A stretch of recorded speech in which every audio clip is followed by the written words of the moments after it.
Salut tout le monde, c'est Rams et aujourd'hui dans les multiverses, on se retrouve pour une petite tier list des matchs dans Kuroko Basket. Alors, ce qu'on va faire, c'est classer les matchs dans Kuroko Basket du pire au meilleur. Donc, on a plusieurs catégories. Donc, la catégorie bof, j'ai pas aimé, sympa, vraiment bon, candidat et le meilleur. Donc, comme vous pouvez le voir, c'est des matchs globalement du premier au dernier. Donc, ça commence avec le match amical entre Seirin et Kaijo et ça se termine avec le match entre des Warpath Swords et Jabberwock. Donc, on va pouvoir commencer avec le premier match, Seirin contre Kaijo. Et bah, je pense que je vais le mettre tout de suite en bof. Je me mets tout de suite en bof. Pourquoi? Parce que j'ai l'impression que l'objectif de ce match, c'était simplement de nous introduire la génération miracle avec Kinsey. Donc c'était pour moi, c'était seulement de voir Kuroko et Kagami battre Kinsey. Mais sinon, tout le reste de l'équipe n'a servi à rien. Les joueurs de Kaijo n'ont pas été développés. Donc pour moi, ouais, ça va dans le bof parce que ça ne m'a pas plus intéressé que ça. Et à part nous introduire qui c'est, il n'y avait pas beaucoup d'autres objectifs dans ce match. Ensuite, euh, Seirin vs Seiho. Euh, C'était déjà un peu mieux. Je vais le mettre dans sympa. Ouais. Je vais le mettre dans sympa parce que l'avantage de ce match, c'est que Seiho, c'est une des premières équipes que Seirin a affrontées. On, on a un peu tendance à l'oublier, c'est normal, hein, c'est pas une équipe essentielle dans l'histoire, mais au moins c'est une équipe qui a vraiment une âme. Donc on a notamment le capitaine qui est vraiment cool, qui a vraiment une influence sur l'équipe qui est aussi pivot. On a Tsugawa, c'était un défenseur qui marquait Kagami, qui avait une chouette personnalité. Et c'est l'un des premiers matchs où on voit vraiment l'esprit d'équipe de Seirin. C'est un des premiers matchs où on voit des vraies stratégies. Donc je pense que ouais, ça mérite sa place dans 5. Ensuite, c'était Seirin vs Shinkyo, je crois. Ouais, c'est Seirin vs Shinkyo. Et bah, c'est un peu pareil que pour le premier match contre Kisei.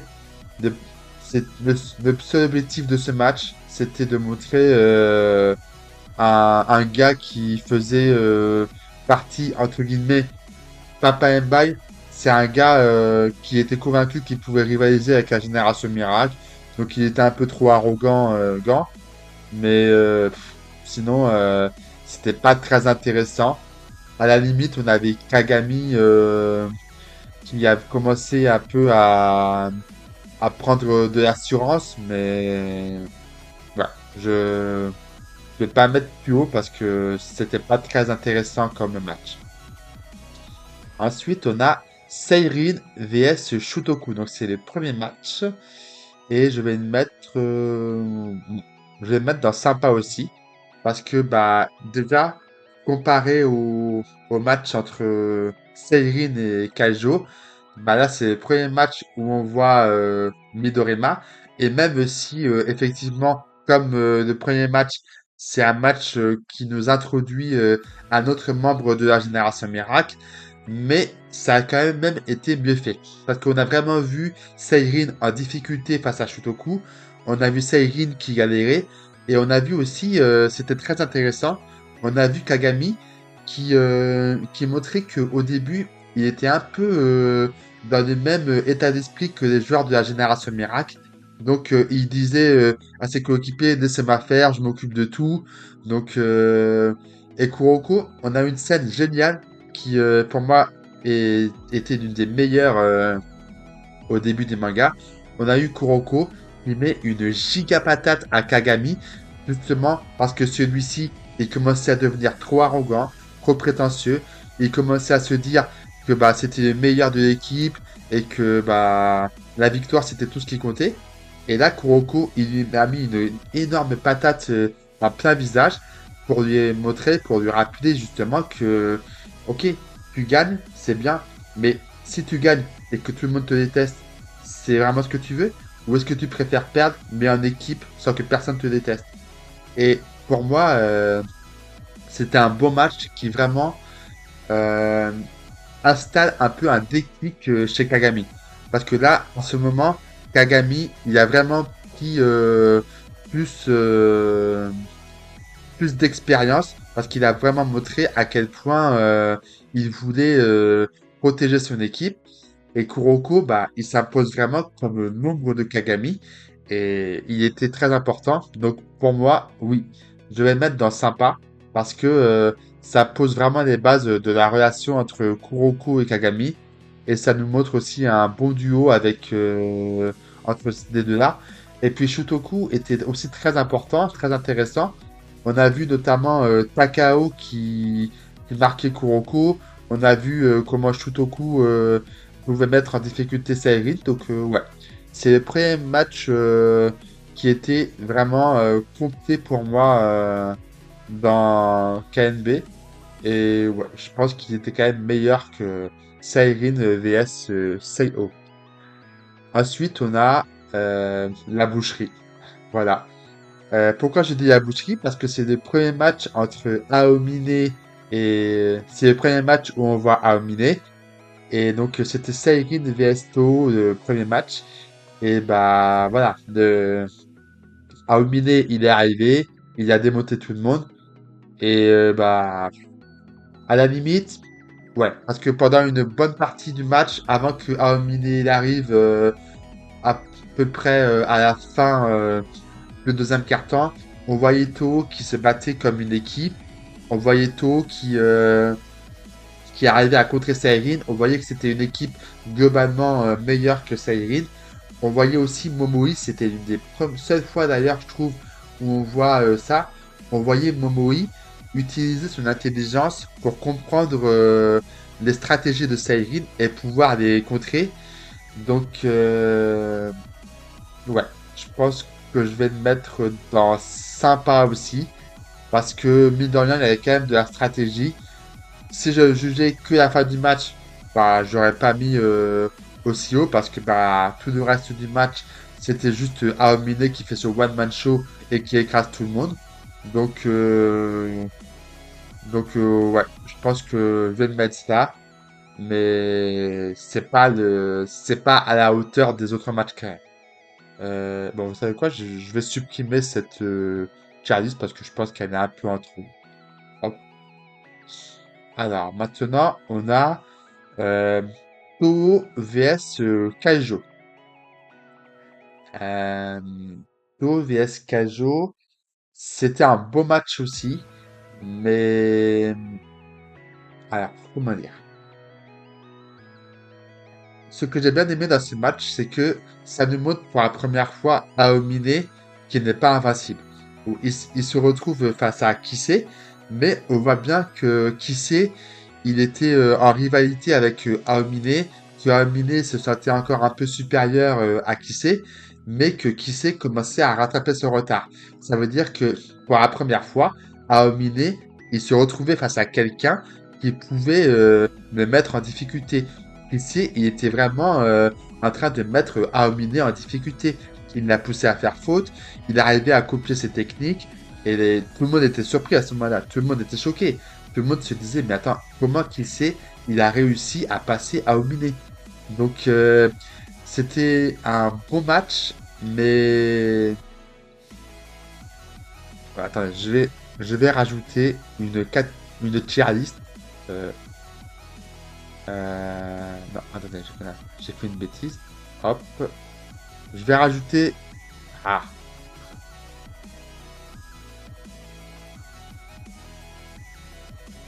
voilà. Je vais rajouter une catégorie beau match. Hop. Et je vais même remettre celui de VIC. Et je vais mettre aussi Kaijo vs Toho. Parce que c'était un match assez compliqué. Il y avait une vraie backstory autour de Kisei et Aomine. et aussi les deux équipes qui se livraient à un chouette duel. Donc, ouais, je vais le mettre ici. Ensuite, Seirin vs Shotoku au round 2, vraiment bon. Voilà, pour moi, c'est un des meilleurs matchs de KNB. Parce que déjà, on a vu, c'était le premier match où on voyait Kiyoshi. C'était le premier match où on voyait Kagami vraiment commencer à rivaliser avec Midorima. C'était le premier match où on voyait Kuroko utiliser son dribble invisible face à Shotoku. Et aussi, ce que j'ai le plus aimé dans ce match, c'est l'évolution de Midorima. C'est-à-dire que au début du manga, Midorima, c'était un peu un joueur qui jouait tout seul, qui refusait de faire confiance à son équipe. Donc, il se reposait un petit peu sur ses shoots à 3 points. Il faisait pas vraiment de passes. Et après sa défaite face à Kuroko lors du premier match face à Sairin, bah, il a commencé à changer un peu son fusil d'épaule. Il a commencé à comprendre qu'il ne devait pas tout régler tout seul, il ne devait pas tout, il devait pas diriger l'attaque tout seul, et que et qu'il avait besoin de son équipe. D'ailleurs, il y a un chouette moment où Midorima il est sur le point de shooter, et au lieu de shooter, il voit qu'il va se faire contrer par Kiyoshi, et il fait une passe à Takao. Et là, on comprend que Shotoku, c'est vraiment devenu une très bonne équipe. Une équipe complète, une équipe qui ne dépend plus de Midorima, mais qui agit ensemble.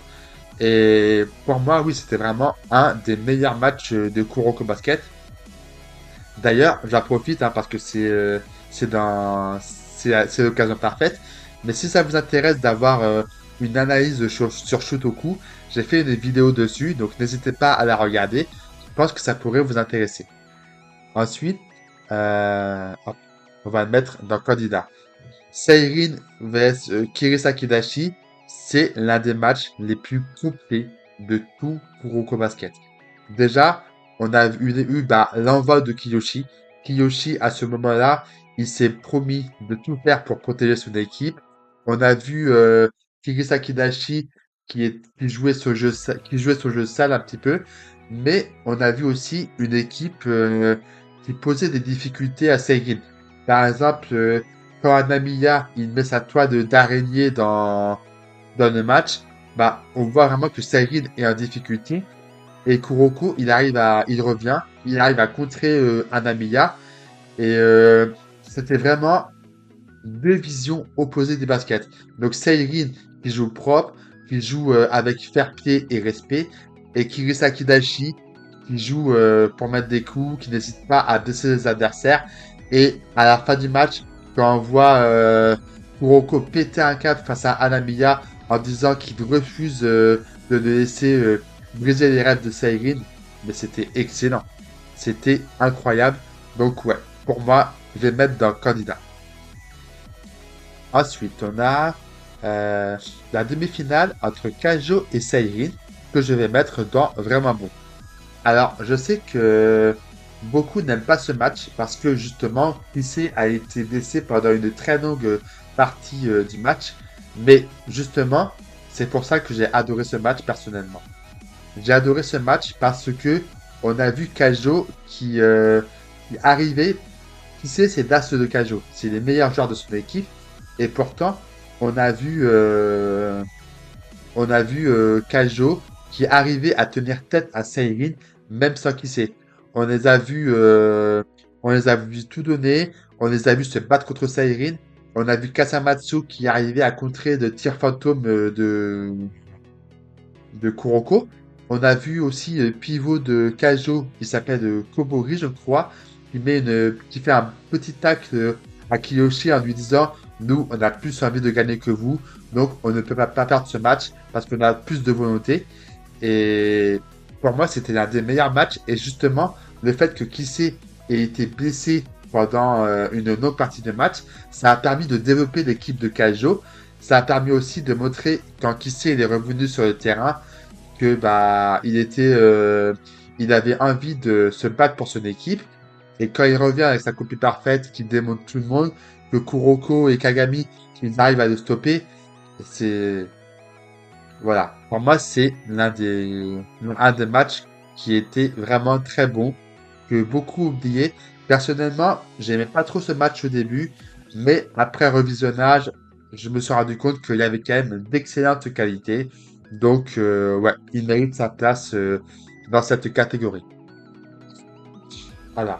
Ensuite, on a Seirin Viesto Round 2 que je vais mettre dans candidat. Bah, tout simplement, ce match, c'est la rédemption d'Aomine.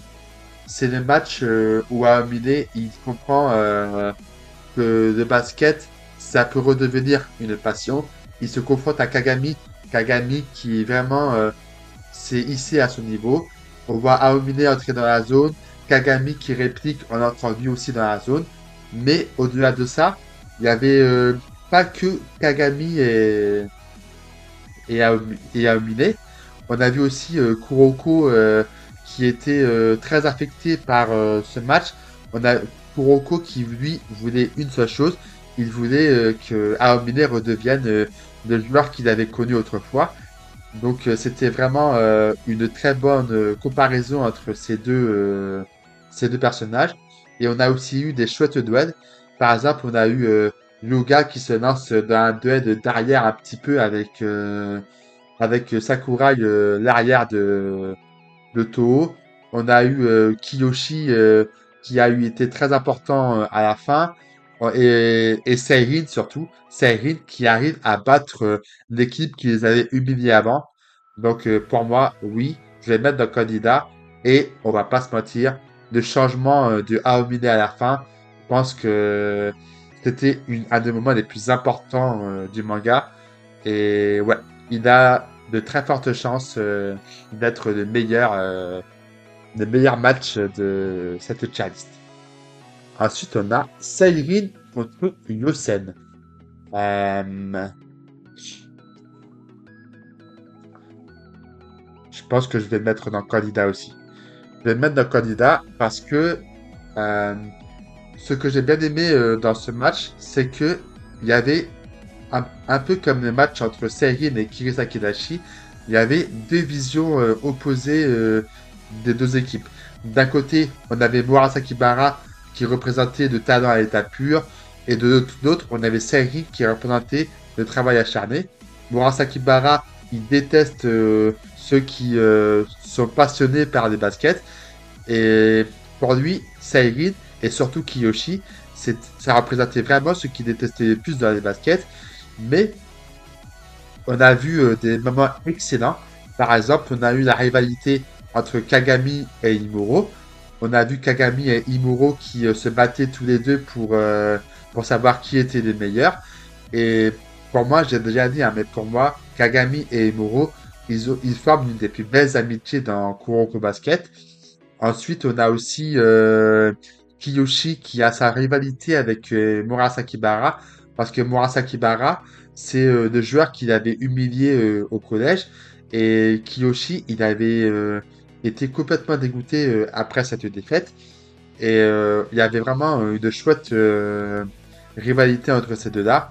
Et la fin, quand on voit Murasaki Bara pleurer parce que finalement il se rend compte qu'il aime toujours le basket, bah pour moi, c'était un des matchs les plus symboliques, un des matchs les plus forts. Donc pour moi, oui, je vais mettre dans candidat parce que bah il y avait de très fortes qualités. Je ne sais pas si ce sera le meilleur de cette catégorie, mais pour moi, c'était un des meilleurs matchs de KNB. Ensuite, on a Kaijo vs Fukuda Sogo. Euh,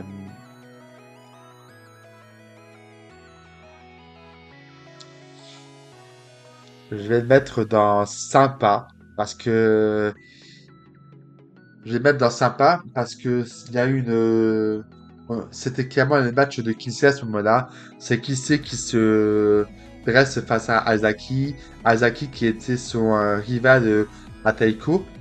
Et on a vu Kinsey qui doutait un petit peu, qui était vraiment en train d'essayer de prendre son envol par rapport à la génération Miracle. Et on a vu Azaki qui, lui, volait les techniques.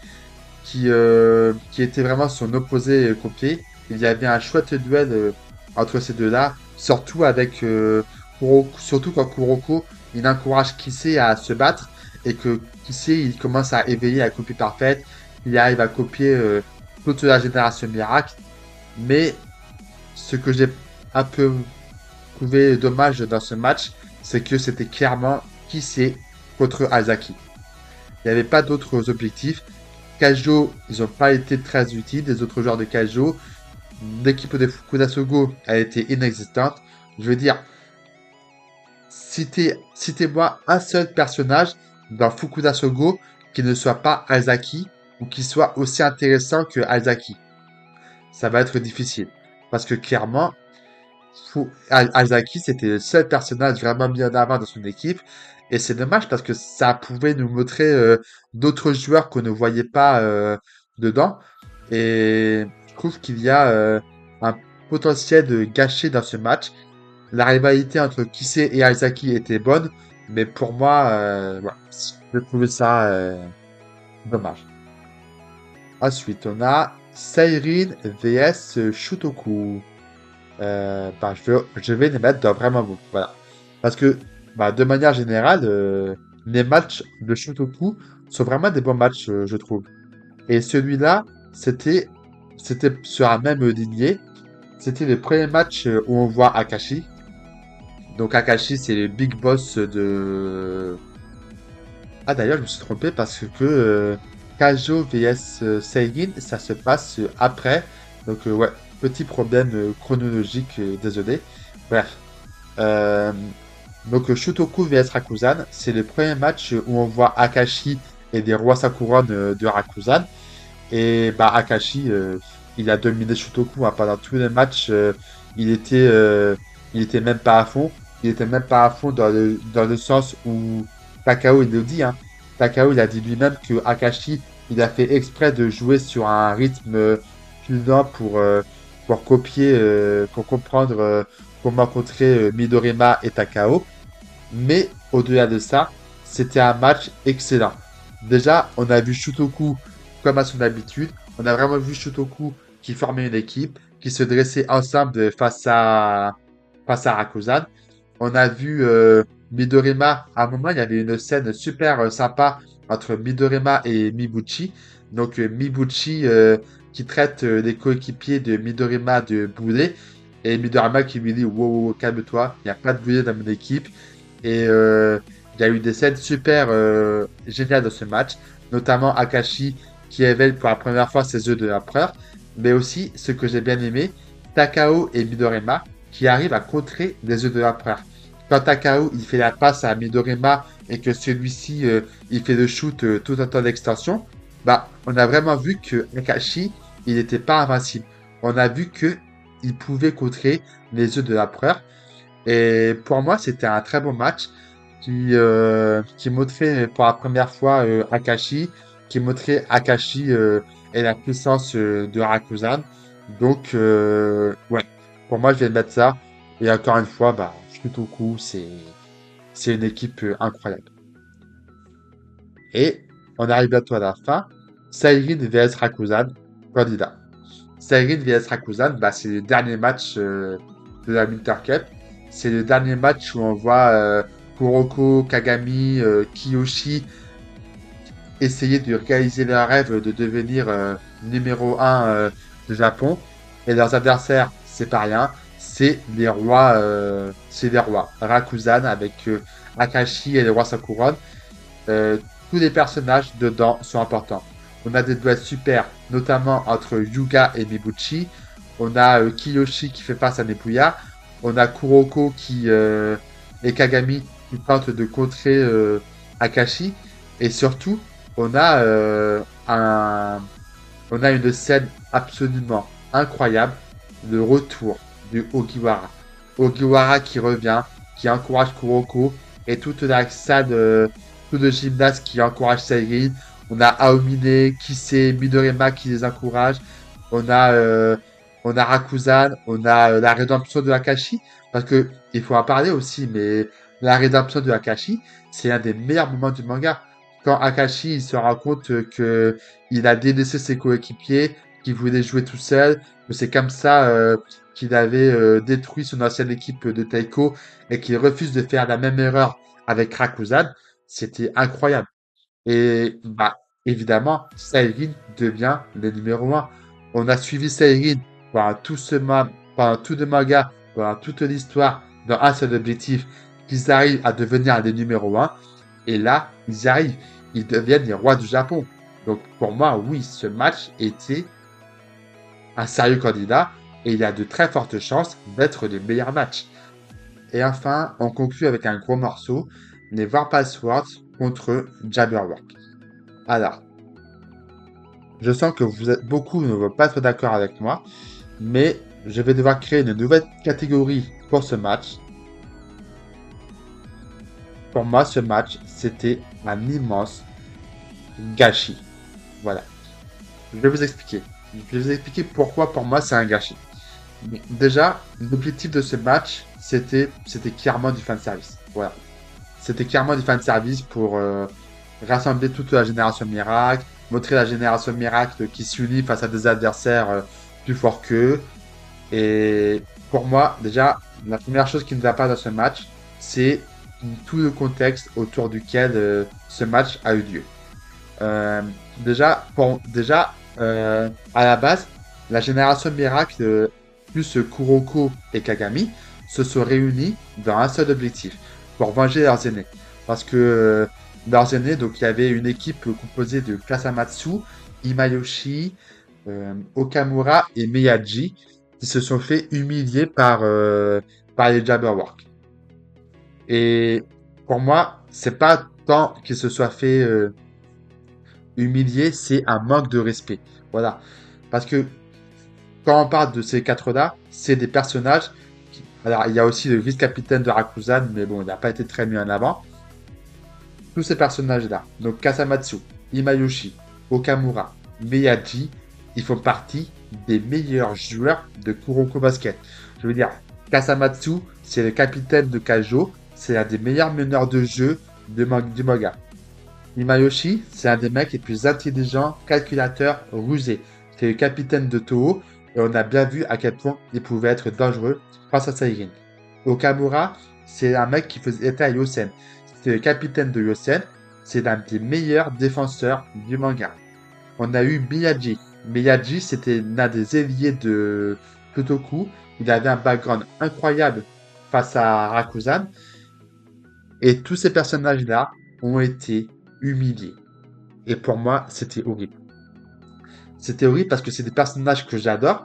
Et voir des choses comme, par exemple, Nash qui crache sur la main de Kasamatsu, mais c'est pas normal. C'est un manque de respect. Je comprends que c'était la raison pour laquelle la génération miracle s'est réunie, mais pour moi, non. Le problème, c'est que cette équipe-là, ça s'appelle l'équipe Sky, je crois. Sky, je crois. On va dire l'équipe Kai. L'équipe Kai, l'équipe donc de Kasamatsu et Imayoshi, c'est une équipe qui pourrait battre quasiment n'importe laquelle dans le manga original. Donc elle a vraiment servi de chair à canon pour justifier de la puissance des Jabberwock. Et, et d'ailleurs, en parlant des Jabberwock, mais ces méchants, ils sont juste horribles. Ces méchants, c'est juste des racistes qui prennent les Japonais de haut. C'est n'importe quoi. Et après, il y a des matchs aussi. Je sais que le match est très apprécié. C'était l'objectif en même temps de réunir toute la génération miracle. Mais il y avait des bons moments. Par exemple, il y avait Akashi et Midoriyama qui refont la même combinaison que Takao et Midoriyama face à Rakuzan. Il y avait Murasaki Bara qui avait un chouette duel face à Silver. Il y avait Aomine et Kagami et non Aomine et Kise pardon qui font un duo pour contrer Silver, je crois. Mais pour moi, c'était du fan service mal géré. En plus, il y avait des powers, il y avait des techniques complètement abusées. Genre, qui entre dans la zone? Est-ce que c'était vraiment nécessaire? qui sait, avec la copie parfaite, il est déjà dans le top 5 des meilleurs joueurs du manga. Quel intérêt de lui rajouter la zone? Pour moi, justement, la copie parfaite, c'est ce qui le rendait unique par rapport à ses coéquipiers. Et là, on lui met la zone. Donc pour moi, oui, c'était n'importe quoi pour moi. Et aussi, c'est peut-être l'une des choses qui me dérange le plus. Mais dans ce match, il y avait des remplaçants. Il y avait Wakamatsu, Yuga, il y avait Takao. C'est pas des mauvais joueurs, hein. Wakamatsu, c'est l'un des meilleurs pivots du manga. C'était le pivot de Toho. Yuga, on n'en parle pas, hein, c'était le capitaine de Sairin, l'un des meilleurs shooters. Sans lui, Sairin n'aurait pas gagné à Winter Cup, hein, clairement. Ensuite, on avait Takao. Takao, c'est l'un des meilleurs meneurs de jeu du manga. On a bien vu comment il met Kuroko en difficulté. On a bien vu comment il a réussi à contrer avec Midorima les œufs de l'empereur de Akashi. Et ces trois-là n'ont servi à rien. Ils étaient juste là pour dire, bah, il nous faut des remplaçants. C'est tout. Et il y avait aussi Riko et Momoi. Riko et Momoi n'ont servi à rien. Riko, c'était la coach de Seirin. Elle n'a servi à rien dans ce match. Momoi, pareil. Alors que Momoi, c'est l'un des personnages les plus intelligents du manga. Elle n'a servi à rien. Donc c'était vraiment les 5 de la génération Miracle, plus Kuroko et Kagami, face au Jabberwock. Mais les autres n'ont servi à rien. Donc oui, pour moi, ce match, c'est un gâchis. Tout le contexte autour de ce match, c'est un gâchis. Je reconnais qu'il a des qualités, mais pour moi, c'était juste mal géré. Donc voilà. Donc j'espère ne pas me mettre trop de gens à dos avec ce dernier avis, hein. J'espère que ça va pas plomber la vidéo, mais je me dois d'être le plus objectif possible. Et pour moi, oui, ce match était un gâchis narratif parce que il y avait trop de choses qui n'ont pas été dedans. Bref, on va essayer de terminer sur une note un peu plus positive. Alors, quel est le meilleur match dans Kuroko Basket? Donc, on a Seirin vs Kirisaki Dashi. Donc, ce qui est bien dans ce match, c'est que c'est vraiment l'histoire de Seirin. C'est vraiment Kiyoshi qui prend son envol. Kiyoshi qui s'impose comme un pilier de Seirin. Seirin vs Toho, bah, c'est bien justement pour la rédemption de Aomine et aussi pour les moments de gloire de certains personnages comme Yuga et Kuroko. Euh, Yosen vs Seirin, bah, c'était justement pour moi les larmes de Murasaki Bara à la fin qui montrent vraiment que c'était quelqu'un qui aime le basket malgré ce qu'il peut dire. Et enfin, Seirin vs Rakuzan, bah, voilà, ces quatre matchs pourraient être considérés comme les meilleurs. Mais pour moi, bah, le meilleur, c'est Seirin contre Rakuzan. Parce que bah, c'est le plus complet. C'est le match où Seirin devient le numéro 1 du Japon. C'est le match où Seirin arrive à réaliser son rêve. C'est le match où Kuroko finit par accomplir son objectif secondaire, c'est-à-dire ramener toute la génération miracle à ce qu'ils étaient avant. Euh, et aussi le retour du Ogiwara, des encouragements de toute la salle pour Seirin.